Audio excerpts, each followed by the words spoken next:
Hello and welcome. Today is the fifth episode of my one-man show, Show Up and Tell.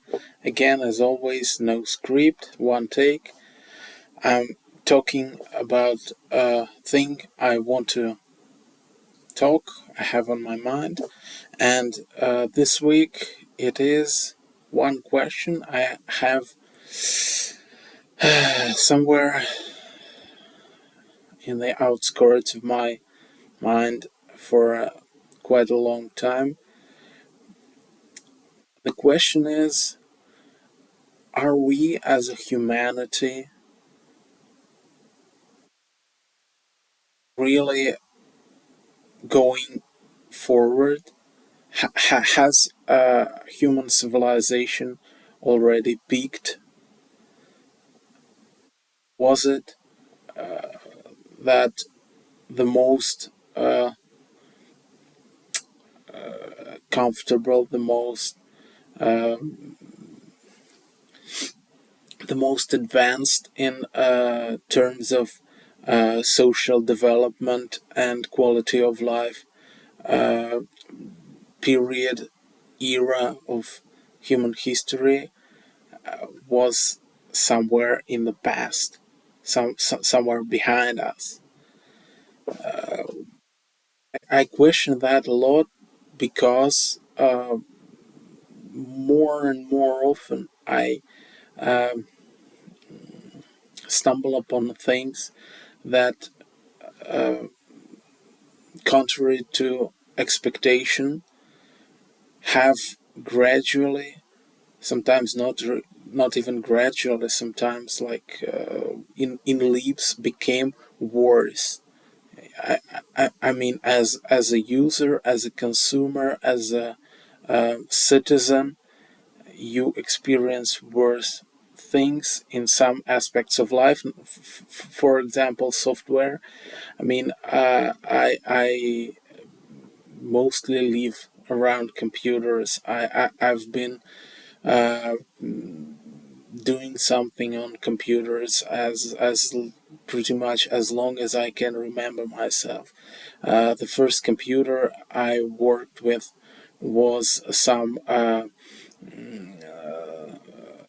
Yamaha clone for Soviet Union called Elektronika UNKC, which was a computer for schools, and it was specifically designed by Yamaha for Soviet Union, and it had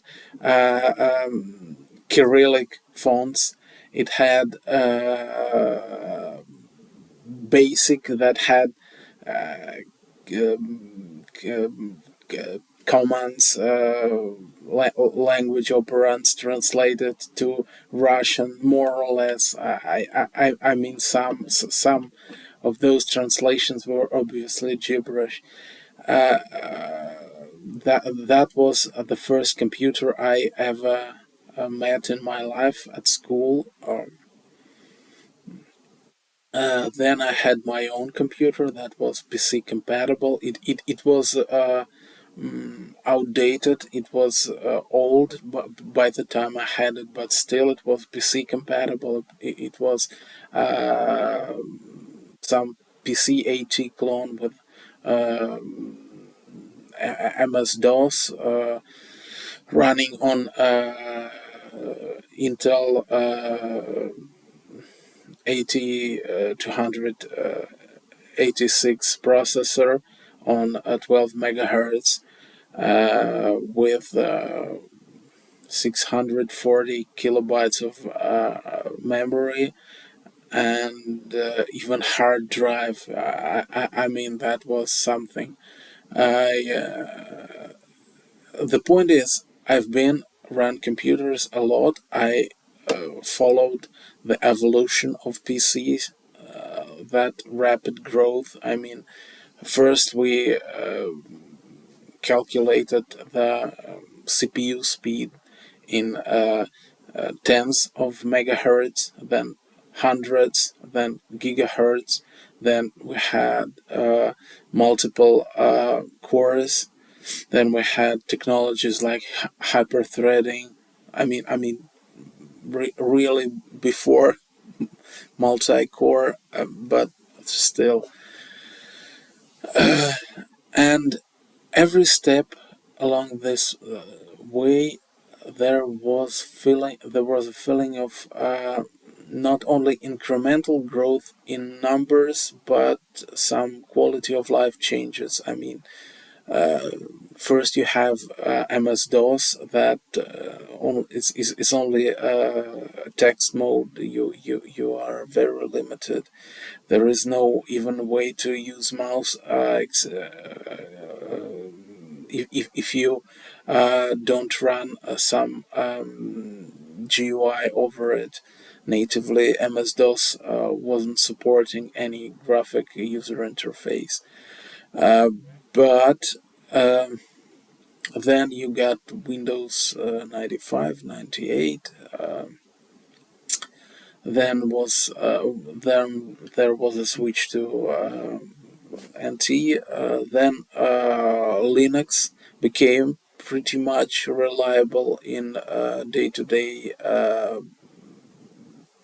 use. That Debian platform, that Ubuntu, that was pretty easy even for a normal consumer, more or less. Well, until you need something that wasn't planned. Oh, no, but oh well. Uh, the point is, there was a feeling that you get something more, something new, something different, and that different was not just different for the sake of different. It was, at least in every aspect, at least as good as previous version of some software, some hardware, some technology, or as it often was, better, bigger, faster, so on. Nowadays, it often feels like it's step forward, two steps back. For example, we have mobile internet. Yeah, it's great. You can use some tools you've never ever could imagine in 1980s or 1990s. Of course, but again, we had I would say more freedom on the first wave of mobile telecommunications. For example, those Nokia phones, not those bricks with Snake mini game and only calling function. Second half of 2000s. Uh, I personally loved my Nokia 5310 Express Music. It could do pretty much anything we do now. I had phone. I had camera. It could make photos in pretty much decent resolution. I haven't had such resolution on my desktop back then. It was 1600 by 1200, yeah. And it had camera, video camera, photo camera. You could do photos. You could use swappable SD cards to store your content. Uh, yeah, that was a thing already, and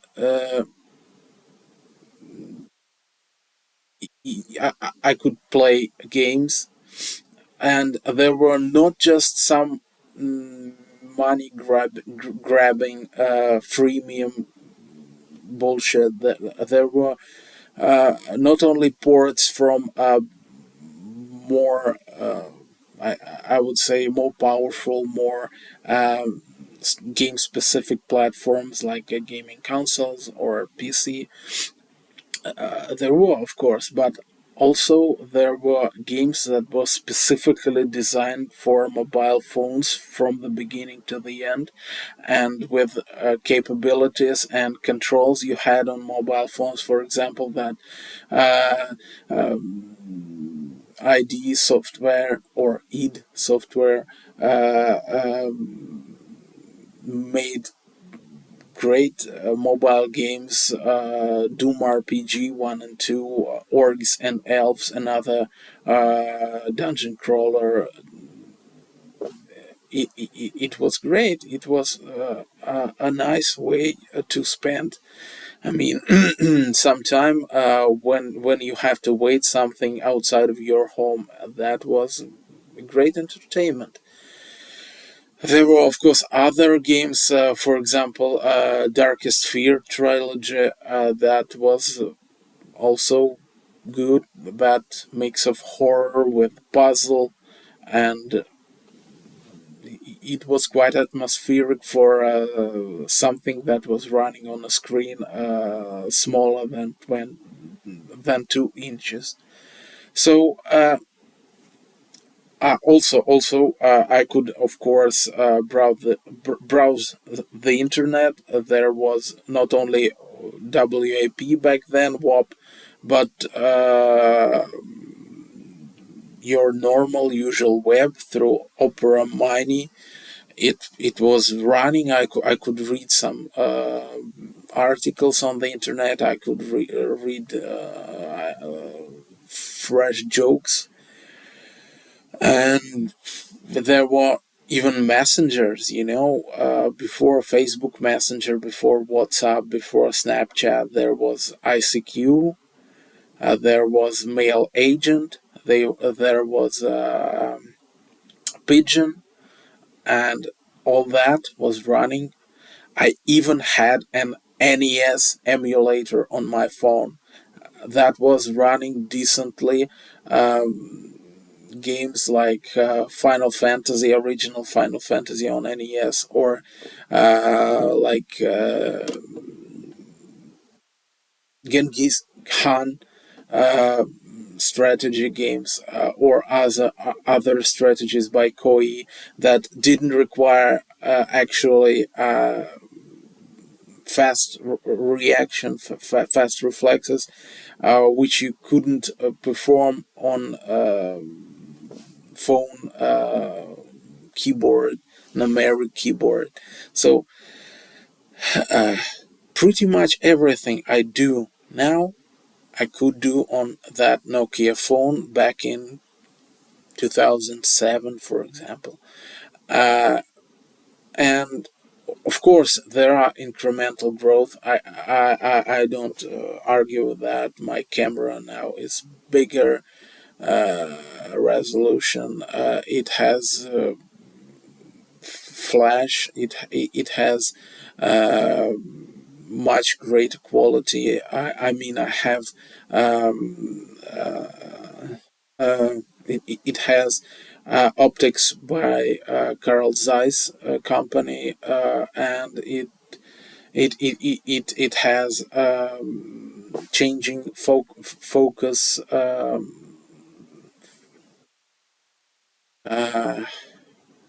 Damn, I forgot the word. So you can it automatically by moving the optics imitates that you have changed the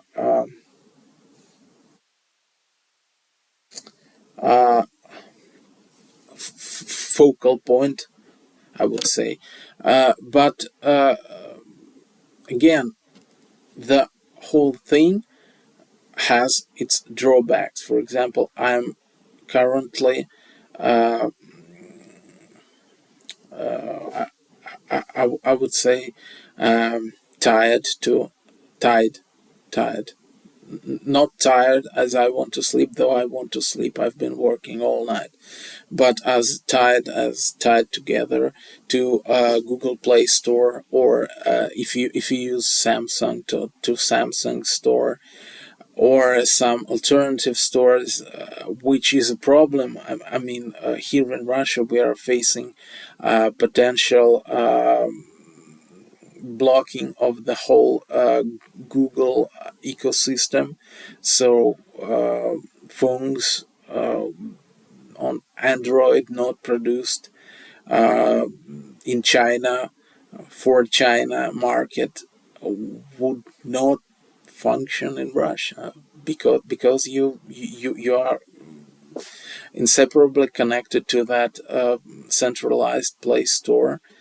When back then, back in the times of Nokia, in the times of Symbian, you were free to download apps from anywhere you want and install anything you want. Of course, there were dangers. I mean, if you aren't careful enough with the places you download your apps from, you could get a virus, you could get some malware that could steal your information or your money, or just ruin your phone for the sake of doing something bad.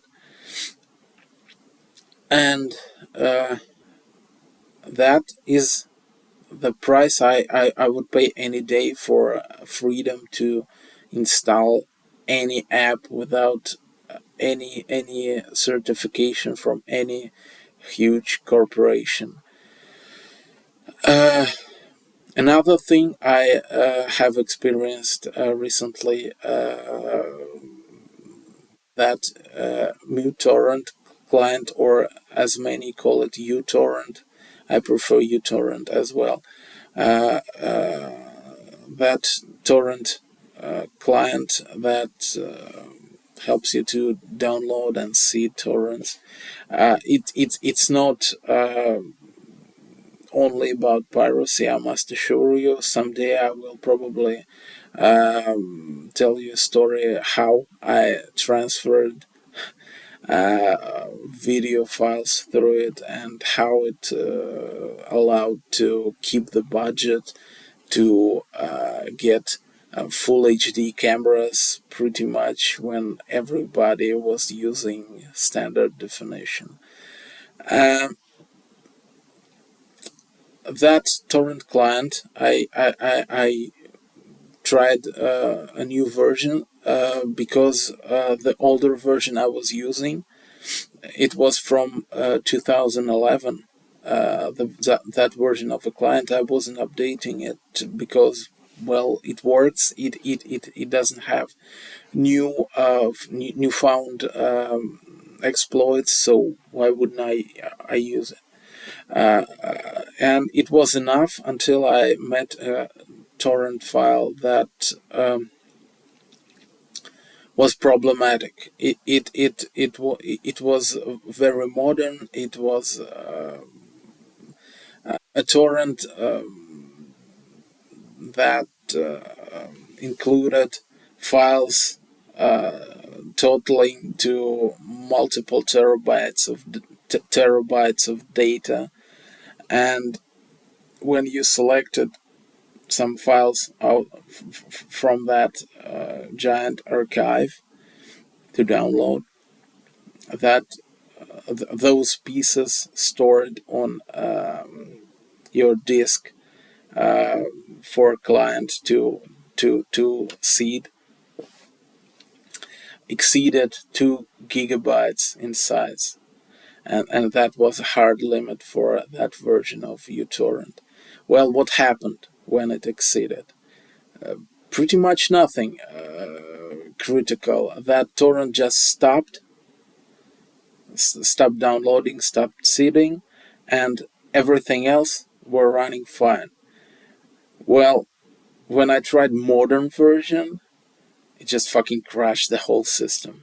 That not only that problem from 12 years ago was fixed, the handling of the problem, that whole exception control by modern programmers was noticeably worse. And that's not some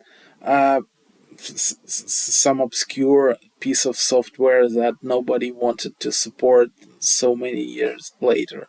It's still the most popular torrent client in the world, and it is that bad. I mean, come on, guys. Same thing with, for example, Windows 11, which I have currently on the laptop I am recording this video from, or on, rather, yeah. Um, that whole context menu in your folders. I mean, come on. Who would want to make double click to, I don't know, unpack the archive or run some specific program to do its thing with the file? I mean, come on. That's so basic. That's so intuitive. That's so comfortable. Why would you exclude that? And the only thing to bring it back, I mean, your usual context menu, which has all the functions on one click, not forcing you to do another click to get all the options. You have to edit system register. There are no options in user interface to change that. You have to go to system register and edit it on your own risk. I mean, come on, Microsoft. But that's not all. I mean, you at least can change that back if you want to. But there was another change, unexplainable change, that draw the whole experience back for me. For example, that thing is opening files by dragging them onto the taskbar, dragging them onto the taskbar. Sorry, my English is still very poor. I mean, my speaking English, I read pretty much well. I watch movies, animated series like Rick and Morty, or Bob's Burgers. But yeah, so I was talking about that taskbar thing. Someone decided that Windows shouldn't have that option. I mean, why? Who would it hurt? Why would you do that?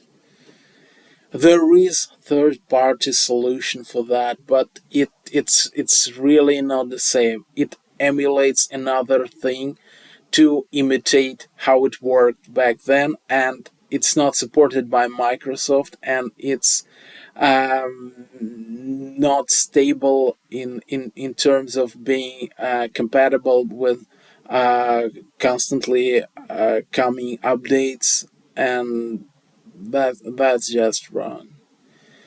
And similar to that, I happen to see different things in life that have changed, but not only for the best. I mean, uh, we have uh,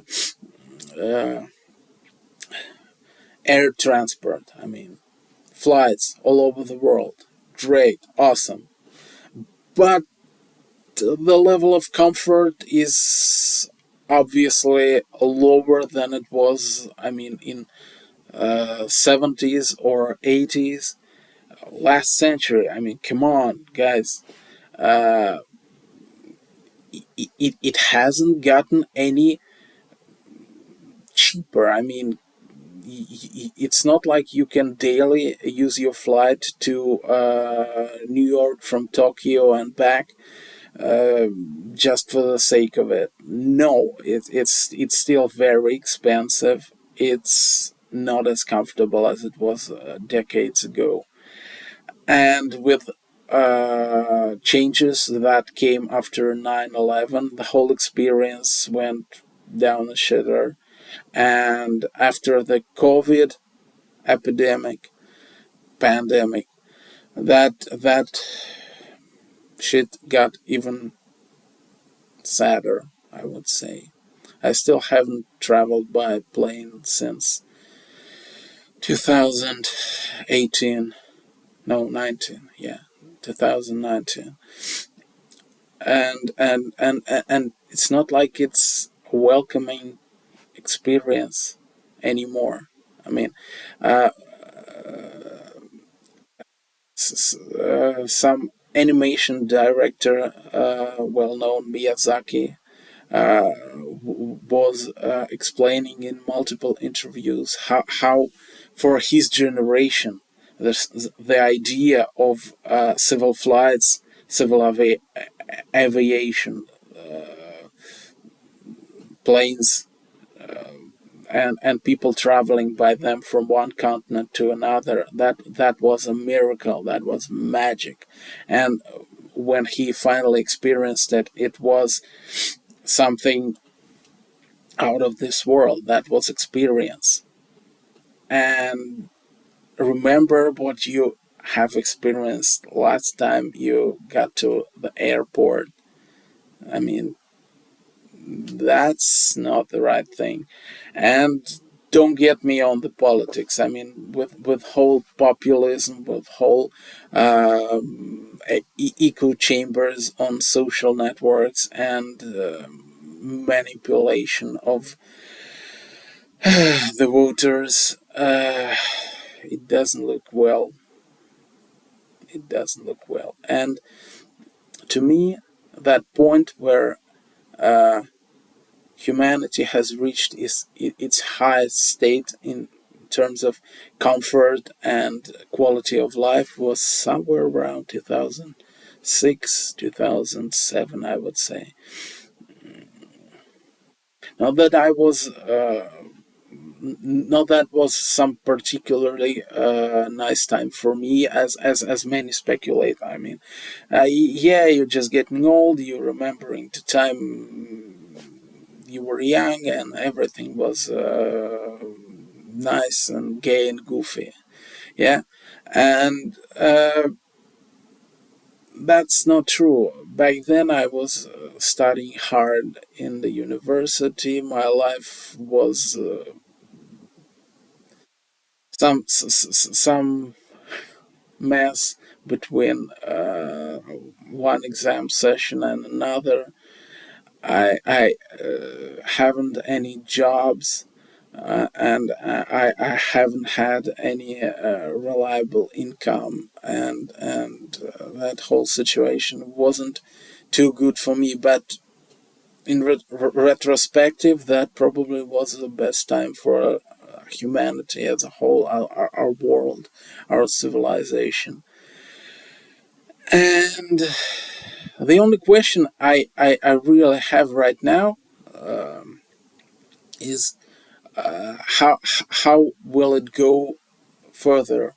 Will it be some downward trend like new dark ages, which as scary as it might be, might actually turn true, or is it some I don't know, roller coaster when that period of decline will end and the new beginning, new growth, new improvements in life will happen in fast uh, speed, and on the life of one generation we could see something better than that was previously. But that is a question. That's a tough question. I don't currently have uh, a knowledge or thought process developed enough inside my head to make some sort of statement on that. I would like to read your opinion in comments if anybody sees that. If you have any questions, if that topic is interesting for you, leave a comment, and that's probably it for today. I wanted it to be quickly, but when I start talking, I can't stop that easily. I mean, I get caught in that speaking process. I already have my throat sore, but it's interesting for me, so I speak out loud what I think, what I have to say. Hope you do the same. It feels better. Yeah. So take care of yourself. Goodbye.